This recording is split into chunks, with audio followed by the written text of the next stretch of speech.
Hello and welcome back to the Massimo Peluso channel. In today's video, I'm going to be talking about my GCSE experience with history. So this video is mainly aimed for people who are considering taking history, so you're year 9 and you're in your options. I mean, the good thing about history, I was on the OCR exam board, there are a range of topics. You know, you can learn about World War II, you can learn about Stalin, you can learn about the Cold War, you can learn about the Vietnam War, you can learn about, I think, how British society changed. But a lot like other subjects, like English, like geography, there's a lot of writing. You will be expected, or at least I was expected, to do essays regularly. At my school, we got given a whole book, like a booklet of all different essays we had to answer. And I think small kind of source questions as well. So we would have to do that regularly. We would have to do that weekly. I think we would sometimes do questions from the textbook as well, but don't hold that against me. I'm not sure if we did that, but it's a given. You probably will do that. The homework isn't too extreme. It's, you know, essays, it's source work where you have to just kind of explain what's going on in the source, which is very common in GCSE history. And of course you will have to work on your coursework as well. Of course I did do my GCSE history and my GCSEs in 2016, so of course it's changed then, so it may vary. All my experience is still true and the content will still be there. It's just obviously how it's taught maybe a little bit different, and obviously the exams are different. But for me, we had coursework which was 20%, I believe, maybe 25, but I'm pretty sure it was 20. For history, there's not a lot of small questions. They're pretty chunky kind of questions. It's a lot of just explaining, give detail, that you can't really just waffle, I guess. Like, you either know it or you don't. It's like RE, you either know it or you don't. So it's really hard. Like, you shouldn't anyway, but don't just take history as a random subject. Like, so many people I know of or heard have just take subjects like psychology at A level as a random, and I'm like, really? Don't take subjects you don't care for. I mean, I loved history in year 7 to 9. My opinion about the subject changed weekly, I would say. Most of the time I did like it because I liked the teacher, I liked my friends, like the people I sat with. Classmates were okay, I didn't really speak to many of them. And you know, like, the course was alright. But it did change from time to time because it was very demanding. And something which our entire class hated, there's a lot of textbook copying. And I'm not sure if it's just different from teacher to teacher, but it's kind of just a school thing. With our teacher, she'd be like, okay guys, go into, and I think she said this was in preparation for university. She said, please go into page whatever to whatever, read it, take notes, and then answer the question. And we would do that for I want to say majority of the lesson.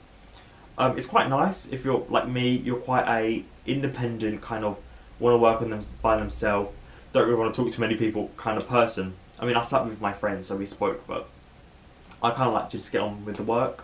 That was kind of like the main chunk of the lesson, was just textbook copying. With GCSEs, I just want to say this as like an overall thing, because I don't know if I've included this in other GCSE videos, but with GCSEs, there is such a big flip, such a big turnaround from year 9 to GCSE.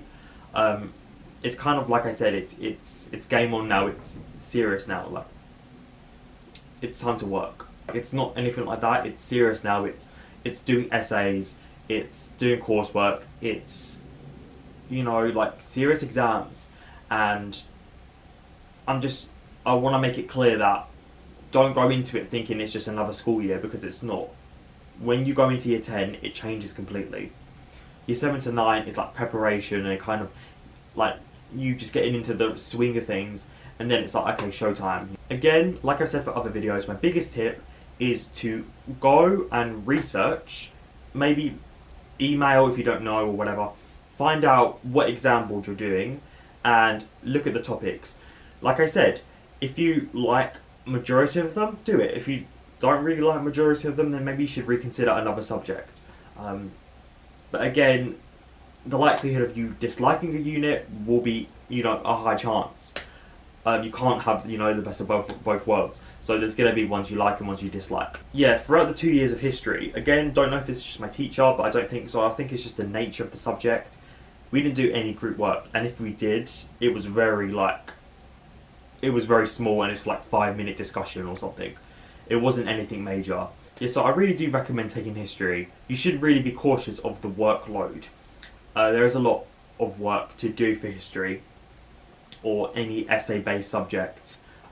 There's a lot of independence, there's a lot of research. Yeah, so there's a lot of pressure. You will be blown away by what you learn from history. And I want to get rid of that kind of stereotype that history is boring. Or, yeah, that history is boring, because it's not. You know, this is big events. You know, you learn about big events that changed millions of lives. And for you to take history, you have to be very skillful. You have to analyze things. You have to judge things. You have to look at statistics. You have to look at pictures. You have to see both sides of the argument. You will learn really useful skills from history. I'm not saying you should just take it for this reason alone, but a good reason is that you do learn many transferable skills that universities, sixth forms, colleges look at. Having things like history, geography, English, obviously you have to do English, but where you have to critique things, where you have to judge things, where you have to debate things, looks really good on your CV. But yeah, I definitely had a really good experience with history. I hope you enjoyed this video, guys. I hope it's been useful. If you have any questions, just drop me the question and I'll answer it as quickly as possible. Please like, subscribe, and follow my Instagram and Twitter, Massimo Peluso, and my Facebook, Massimo Peluso YouTube, and I'll see you in my next video.